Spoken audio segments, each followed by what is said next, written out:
अस्सलाम वालेकुम। प्यास लगी थी गजब की मगर पानी में जहर था।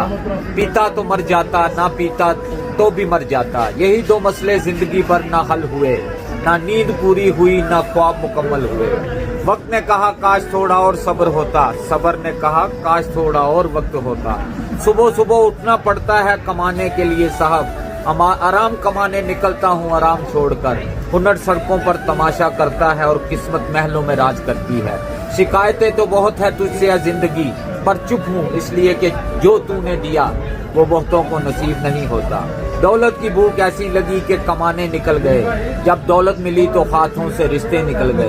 बच्चों के साथ फुर्सत ना मिल सकी, फुर्सत मिली तो बच्चे कमाने निकल गए। अस्सलाम वालेकुम। ये है भट्ट साहब का माजी। हर बुराई का इल्जाम मुझ पर ही आया, कितना बुरा था मेरा अच्छा होना।